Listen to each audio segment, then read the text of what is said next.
العالمین والصلاة والسلام علی سید الانبیاء والمرسلین وعلی آلہ واصحابہ اجمعین اما بعد اعوذ باللہ من الشیطان الرجیم بسم اللہ الرحمن الرحیم وانکحوا الایام منکم والصالحین من عبادکم وامائکم ان یکونوا فقراء یغنہم اللہ من فضلہ واللہ واسع علیم وليستعفف الذین لا یجدون نکاحا حتی یغنیہم اللہ من فضلہ صدق اللہ العظیم۔ سورہ نور چل رہی ہے اور بچنے کے طریقوں کو بیان کیا جا رہا ہے کہ کس طرح انسان اور کس طرح ایک معاشرہ بے حیائی اور بدکاری سے دور رہے۔ اور پھر جو کل کا سبق تھا ہمارا، اس میں ہم نے یہ سنا کہ کن کن لوگوں کے سامنے عورت کو پردہ نہیں کرنا ہے، اور پھر آخر میں یہ بھی سنا کہ اگر کسی عورت نے پازیب وغیرہ یا کوئی زیور پہنا ہے تو فرمایا کہ اس زور سے پاؤں نہ مارے جب وہ چلے، اتنی زور سے پاؤں نہ رکھے کہ اس کے پازیب کی جو آواز ہے، اس کے زیور کی جو ٹکراؤ کی وجہ سے جو آواز پیدا ہو، کوئی غیر مرد سن لے اس کو۔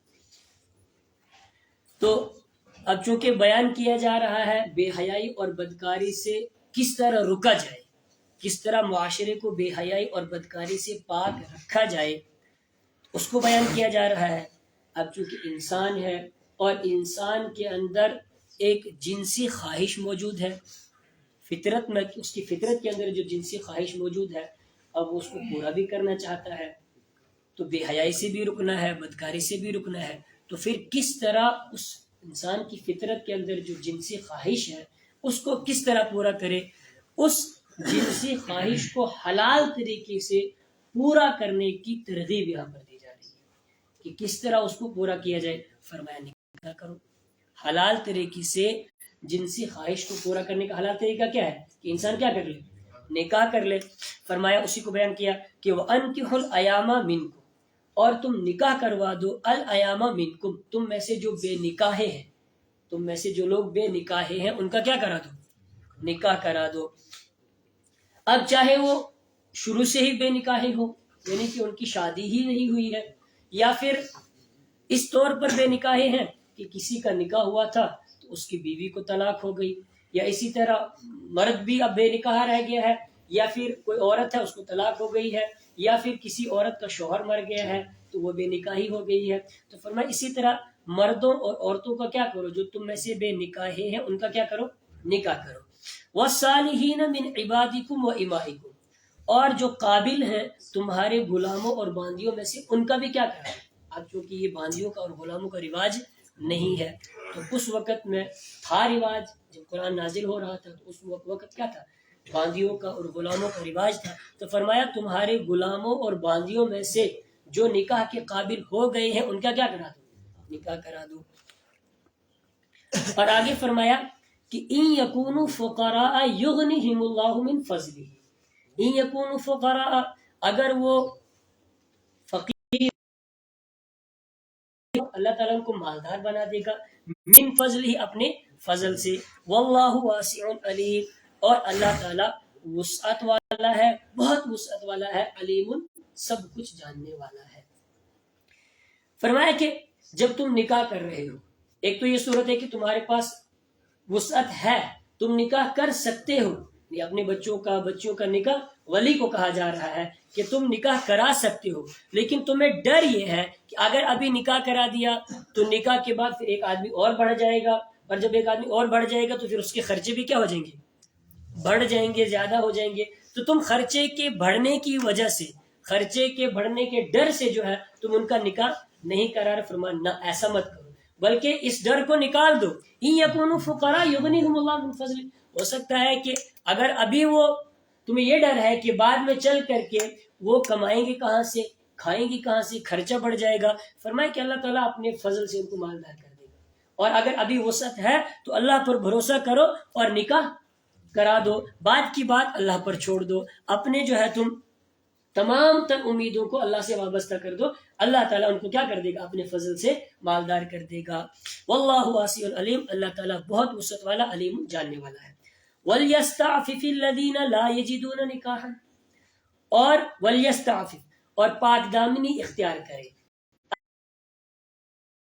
کو مالدار کر دے، من فضل، اپنے فضل سے۔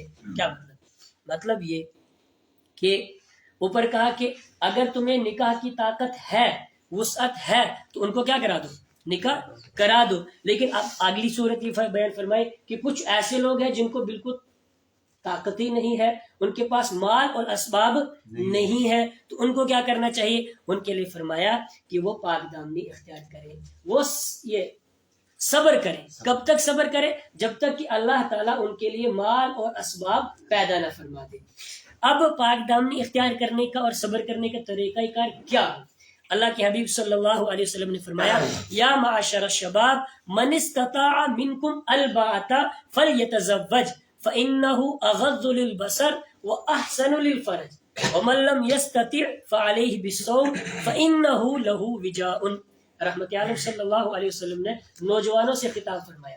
کیا فرمایا کہ اے نوجوانوں کی جماعت، من استطاع منکم الباءۃ فلیتزوج، تم میں سے جو گھر بسانے کی طاقت رکھتا ہے، تم میں سے جو نکاح کر سکتا ہے، اس کو نکاح کر لینا چاہیے.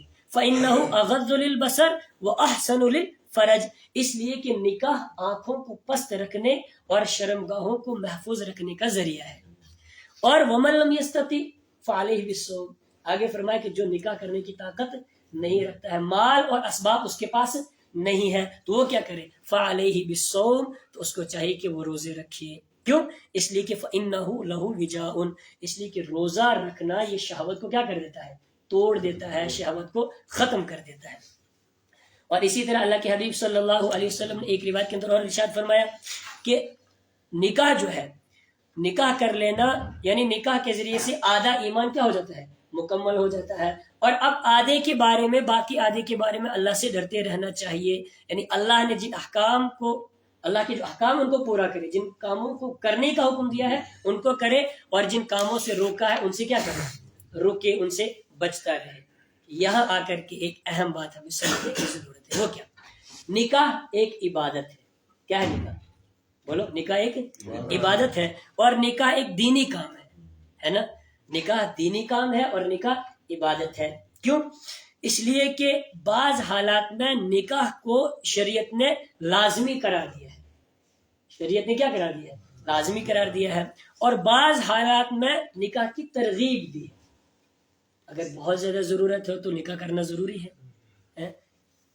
تو اسی طرح اب جب انسان نکاح کرتا ہے، نکاح کا عمل کرتا ہے، تو اس کو اس پر کیا ملتا ہے؟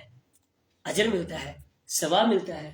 اور جس حالت میں، جس صورت میں انسان پر نکاح کرنا ضروری ہو، اس صورت میں اگر وہ نکاح نہ کرے، جن حالات میں نکاح کرنا ضروری ہے اور اگر ان حالات میں نکاح نہ کرے، تو اس صورت میں اس کو کیا ملتا ہے؟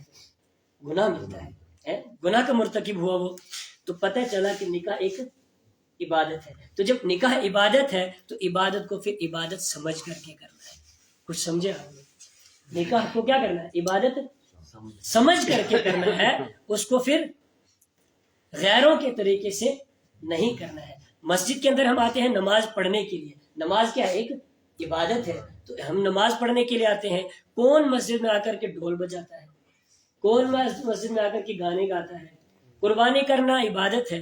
کون قربانی کے ٹائم جانور کو ذبح کرتے ہوئے ڈھول بجاتا ہے، گانے گاتا ہے، کنجریوں کو نچاتا ہے؟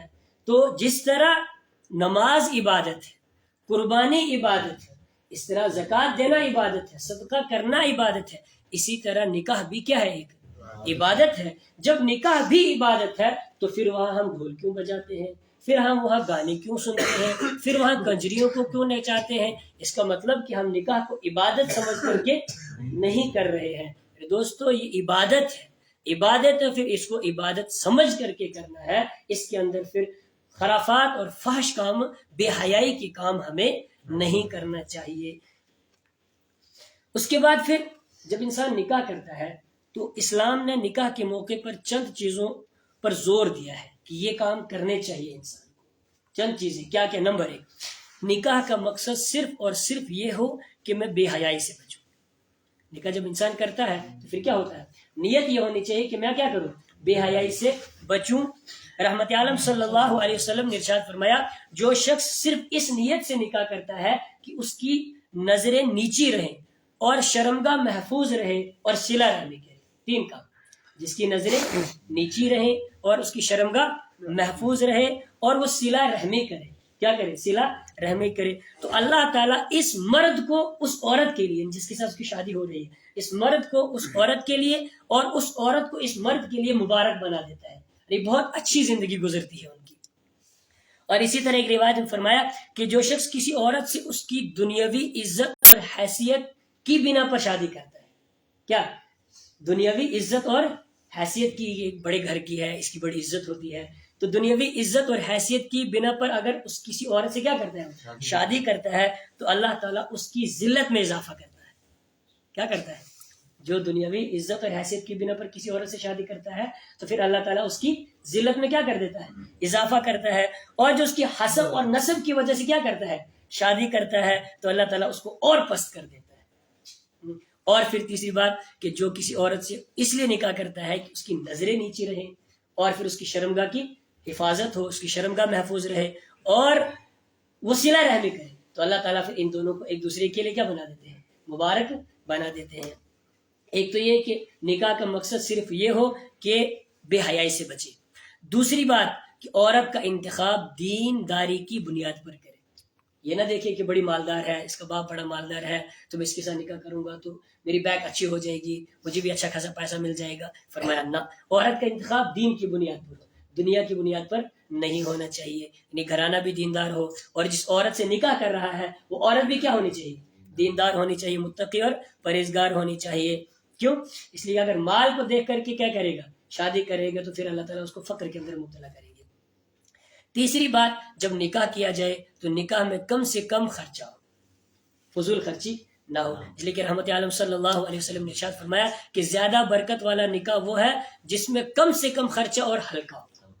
کم خرچہ ہو، تو کم خرچہ ہوگا تو اللہ رب العزت اس کے اندر کیا کرتے ہیں؟ برکت دیتے ہیں. اور چوتھی چیز، لڑکے کی طرف سے جہیز کا مطالبہ قطعا نہیں ہونا چاہیے. نہ لڑکے کی طرف سے ہونا چاہیے، نہ لڑکے کے گھر والوں کی طرف سے ہونا چاہیے. اور اگر لڑکی کا باپ خوش دلی کے ساتھ کچھ دے رہا ہے تو بہت اچھی بات ہے، لیکن لڑکے کی طرف سے یا لڑکے والوں کی طرف سے بالکل بھی مطالبہ نہیں ہونا چاہیے. کیوں؟ اس لیے کہ جو مال اور دولت کی نیت سے شادی کرتا ہے تو پھر اللہ تعالیٰ اس کو کیا کر دیتا ہے؟ فقر کے اندر مبتلا کرتا ہے. اور پھر پانچویں بات جو ہے وہ یہ کہ نکاح کی آسانی کے ساتھ اتنا مہر رکھا جائے، مقرر کیا جائے کہ جس کو شوہر کیا کرے؟ آسانی کے ساتھ ادا کر سکتا ہو. ایسا نہ ہو کہ 10 لاکھ رکھ دیا، 15 لاکھ رکھ دیا، 5 لاکھ رکھ دیا، لکھ دیا، کاپی پر چڑھا دیا، اور جب ادائیگی کی باری آئی تو ادا ہی نہیں کر سکتا ہے. تو کم سے کم اتنا مہر ہو کہ جس کو شوہر ادا کر سکتا ہو آسانی کے ساتھ اور سہولت کے ساتھ. اللہ رب العزت مجھے بھی اور آپ کو بھی عمل کرنا نصیب فرمائے. وآخر دعوانا ان الحمد للہ رب العالمین.